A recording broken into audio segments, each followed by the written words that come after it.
Assalamualaikum and hello everyone. Welcome to the classes of human anatomy and physiology. आज का हमारा topic है joints. Joints होते क्या हैं बेसिकली? जब हम बॉडी की बात करते हैं और हम बॉडी में हम डिफरेंट पार्ट्स की बात करते हैं, जब जैसे कि हम ऑर्गेनाइजेशंस की बात करते हैं, तो हमारी बॉडी में हम सबको पता है कि हमारी बॉडी के अंदर एक चीज़ पाई जाती है जिसको हम बोन्स कहते हैं। बोन्स यानी कि हड्डियाँ, ठीक है। हमारी बॉडी के अंदर डिफरेंट टाइप की 206 बोन्स हैं जो कि पाई जाती हैं, जो कि एक दूसरे के साथ जुड़ी हुई होती हैं। उनके जुड़ने को हम कहते हैं जॉइंट्स, ठीक है। जिस जगह पे वो हड्डियाँ एक दूसरे के साथ जुड़ी हुई होती हैं, किस तरीके से जुड़ी हुई होती हैं, ऊपर जुड़ी हुई हैं, बेस पे जुड़ी हुई हैं, एक दूसरे के अंदर बाउंड हुई हुई हैं, टाइट है, लूज़ है, मूवेबल है, इमूवेबल है, ये सब हमारे पास कहलाते हैं जॉइंट्स, ठीक है।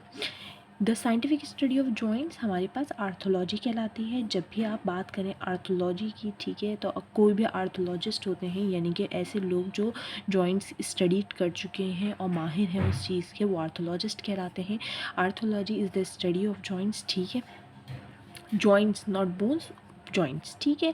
बोन्स की स्टडी को हम कहते हैं ऑस्टियोलॉजी, ठीक है।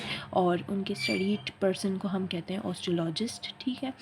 अच्छा जी, जो जॉइंट जो है वो पॉइंट होता है जहाँ पे दो बोन्स कार्टिलेजेस या बोन कार्टिलेज से या कार्टिलेज बोन से टेंडन्स की मदद से ये किसी भी तरीके से वो आपस में ज्वाइन हो जाए, मिल जाए, एक दूसरे के साथ बाउंड हो जाए, उस जगह को हम कहते हैं आर्थोलॉजी, यानी कि उस जगह को हम कहते हैं जॉइंट्स या फिर स्टडी ऑफ जॉइंट्स, ठीक है। हमारी बॉडी में करीबन भी 360 जॉइंट्स पाए जाते हैं, ठीक है। करीबन भी 360 जॉइंट्स हम ऐसे जगह हैं जहाँ पे हमारे पास बोन्स एक दूसरे के साथ मिल रही होती हैं। अच्छा जी, बेसिक अगर हम फंक्शंस बताएं और हम फंक्शंस की बात करें कि बेसिक फंक्शंस होते क्या हैं, क्यों हम जॉइंट्स को पढ़ते हैं, क्या फ़ंक्शन कर रहे होते हैं बोन्स के साथ या बॉडी के अंदर, तो सबसे पहली चीज़ तो ये कि जॉइंट्स अगर नहीं है तो बोन्स आपस में जुड़ेंगी नहीं। बहुत इंपॉर्टेंट चीज़, अगर बोन्स आपस में जुड़ेंगी नहीं तो वो ऐसी एक रफ़ एलिमेंट प्रोड्यूस करेंगे हमारी बॉडी के अंदर जिसका कोई मतलब नहीं होगा। जॉइंट्स का मतलब होता है एक दूसरे के साथ मिल जाना। जब एक दूसरे के साथ मिलेंगी तभी तो वो एक फ्रेमवर्क बनाएंगी, एक स्केलेटन बनाएंगी, ठीक है। तो जॉइंट्स का वहाँ पर होना ज़रूरी है। दूसरी बात, बोन को स्ट्रेथन करने के लिए, यानी कि बोन्स को स्ट्रॉन्ग करने के लिए, एक क़ुव्वत देने के लिए, एक ताकत देने के लिए एक दूसरे के साथ उनका मूव होना ज़रूरी है, ठीक है। तो ये बेसिकली हमारे पास जॉइंट्स की फंक्शंस का ये आता है। अब अगर हम बात करें क्लासिफिकेशन की कि हमारे पास मूवमेंट की बेस पे अगर हम जॉइंट्स को क्लासिफाई करें तो हमारे पास 3 तरीके के जॉइंट्स होते हैं बॉडी के अंदर। पहले तो होते हैं हमारे पास इमूवेबल जॉइंट्स, क्लियरली ऐसे जॉइंट्स जो हमारे पास मूव नहीं कर सकते, जो स्टिक होते हैं, जो स्टिफ होते हैं, यानी कि वो बोन्स आपस में जॉइन तो होती हैं लेकिन उनमें कोई भी आर्टिकुलेशन नहीं होती। आर्टिकुलेशन का मतलब होता है जॉइंट्स के दरमियान मूवमेंट। आर्टिकुलेट का मतलब ये होता है, अगर आपको वर्ड सुनाई दे कि एक बोन दूसरी बोन से आर्टिकुलेट कर रही है तो इसका मतलब होता है मिल रही है और वहाँ पे मूवमेंट दे रही है, ठीक है। तो आर्टिकुलेट अगर कर रही है वहाँ पे आर्टिकुलेट कर रही है और वहाँ पे वो अपने पास कोई मूवमेंट नहीं दे रही, मिल तो रही है पर मूवमेंट नहीं दे रही, वो कहलाते हैं हमारे पास immovable joint. Does not allow any type of movement as they supply protection, या ऐसे जॉइंट्स जो हैं वो बेसिकली सिर्फ और सिर्फ प्रोटेक्शन के लिए बने होते हैं। जाहिर सी बात है, अगर आपको एक अंदाज़ा भी मैं अगर आप लोगों को बताऊं तो जॉइंट्स हो रहे हैं, मूव हो रहे हैं, ठीक है, बंद हो रहे हैं या खुल रहे हैं, कोई ना कोई मूवमेंट तो दे रहे हैं। तो दो बोन्स आपस में जुड़ के अगर मूवमेंट ही नहीं दे रही तो वो बनी भी क्यों है? तो वहाँ पे कोई ऐसा फ्रेमवर्क बना रही हैं जो किसी भी बॉडी ऑर्गन्स को जो है वो हमारे पास प्रोटेक्शन दे रहा है।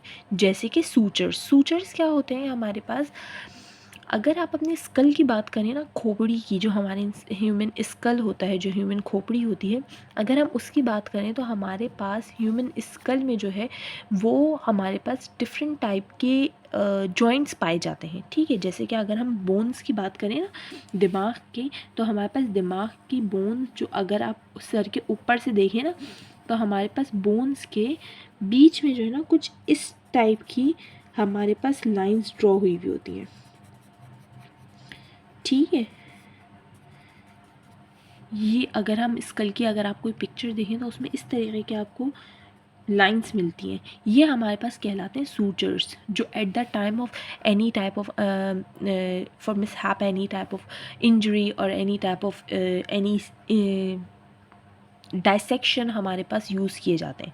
तो इन सूचर्स की मदद से हमारे स्कल को ओपन किया जाता है, ठीक है। किसी भी तरीके के ऑपरेशन में, किसी भी तरीके के इंसिडेंट में यहाँ से ओपनिंग होती है, तो वो कहलाते हैं हमारे पास सूचर्स। और हमारे पास स्कल किस चीज़ को बाउंड कर रहा होता है, हमारे स्कल की कोई हड्डी एक दूसरे के ऊपर हिलती तो नहीं है ना, कोई मूवमेंट तो नहीं देती, एक दूसरे के साथ बाउंड हुई भी होती हैं, ठीक है।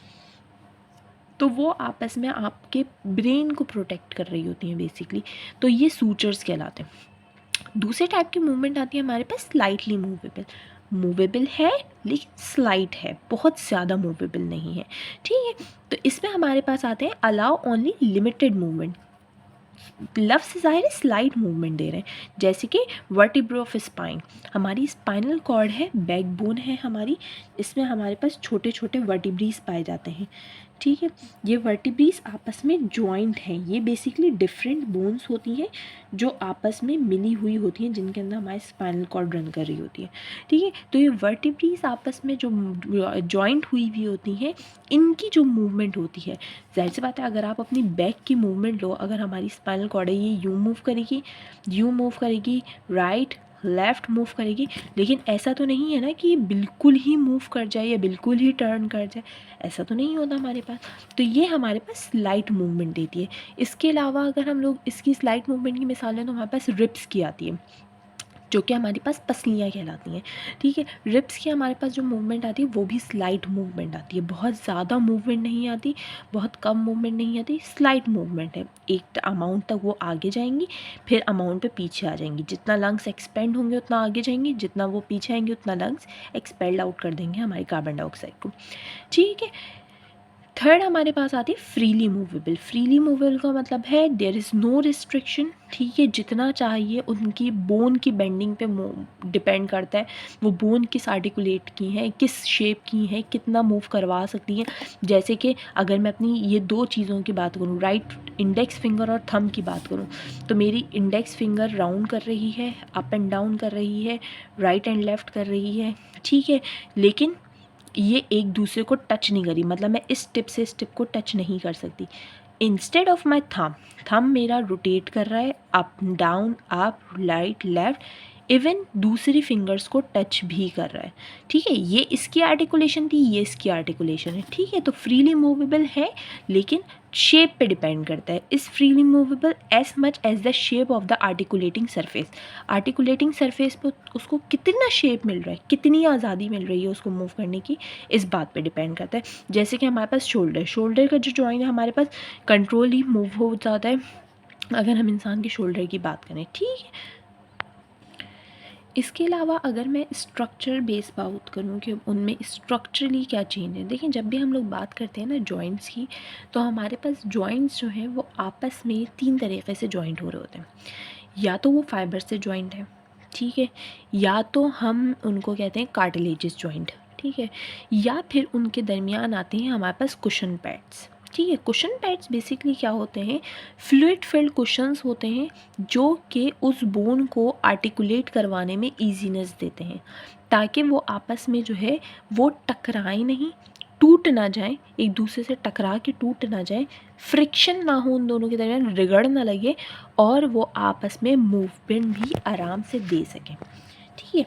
सबसे पहले हमारे पास जो फिब्रस जॉइंट आते हैं, इनके दरमियान ज़्यादा कैविटी नहीं होती, और ये ऐसे जॉइंट होते हैं जो इमूवेबल होते हैं। जैसे कि अभी हम लोग पीछे पढ़कर आए हैं मूवमेंट के जॉइंट्स, तो इमूवेबल जॉइंट्स में हम ज़्यादातर फिब्रस जॉइंट को देखते हैं। जैसे कि सूचर्स हमारे पास फाइब्रस होते हैं, फाइबर थ्रेड लाइक स्ट्रक्चर के बने हुए होते हैं, ठीक है, वहाँ पे हमारे पास ज़्यादा मूवमेंट होने के चांसेस नहीं होते। इसी तरह हमारे पास दांत होते हैं, दांत जिस गम से हमारे पास अटैच्ड हैं वो वहाँ से मूव नहीं करेंगे, ठीक है। हमारी जॉ मूव करेगी, जॉ खाना खाएगी, लेकिन हमारे दांत बजाते खुद मूव नहीं करते, ठीक है। तो ये हमारे पास होते हैं फिब्रस जॉइंट। दूसरे हमारे पास आते हैं कार्टिलेजिनस जॉइंट। कार्टिलेजिनस जॉइंट वो जॉइंट्स होते हैं जो कि हमारे पास एक एक्सटेंट तक देते हैं हमारे पास मूवमेंट, बहुत ज़्यादा मूवमेंट नहीं देते, ठीक है। एक्सटेंट मूवमेंट हमारे पास क्यों आती है, जैसे कि हमने पढ़ा था स्लाइटली मूवेबल, ठीक है। स्लाइटली मूवेबल में हमने यही चीज़ पढ़ी थी कि वहाँ पे हमारे पास कुछ अमाउंट कुछ एक्सटेंट तक हमारे पास मूवमेंट आ रही थी, उसके बाद मूवमेंट नहीं आ रही थी। यानी कि अगर वर्टिब्रल कॉलम है वो इतनी ही मुड़ेगी, इससे ज़्यादा यूँ स्ट्रेट नहीं हो जाएगी, ठीक है। या फिर इतनी बेंड होगी, इससे ज़्यादा बिल्कुल यूँ बेंड नहीं हो जाएगी। तो जितना अमाउंट उसको रिक्वायर्ड है उतनी मूवमेंट। इसके बाद हमारे पास लास्ट आते हैं साइनोवियल जॉइंट, ठीक है। ये वाले नाम जो होते हैं इनके बेसिक नाम होते हैं और इनको याद रख लीजिएगा। साइनोवियल जॉइंट जो होते हैं वो हमारे पास ऐसे होते हैं जिनमें फ्लूइड फिल्ड कैविटी मौजूद होती है, ठीक है। फ्लूइड फिल्ड कैविटी जैसे कि कुशन लाइक स्ट्रक्चर, दो बोन्स के दरमियान, ठीक है, एक कुशन लाइक स्ट्रक्चर होगा जिसके अंदर फ्लूइड भरा हुआ होगा, ताकि वो बोन आपस में एक दूसरे से टकराए नहीं और इजीली जो है वो एक दूसरे के ऊपर आर्टिकुलेट कर लें, ठीक है। जैसे कि हमारे पास नी बोन में होता है, ठीक है। नी बोन हमारे पास कौन सी आती है, फीमर और टिबिया, ठीक है। इन दोनों के दरमियान ये वाली हमारे पास आर्टिकुलेशन पाई जाती है साइनोवियल, ताकि हमारे पास जो है वो उन दोनों के दरमियान रिगड़ ना आए, यानी कि पाँव चलते हुए एक दूसरे से बोन टकरा के जो है वो टूटने का ख़तरा ना हो। Thank you for watching.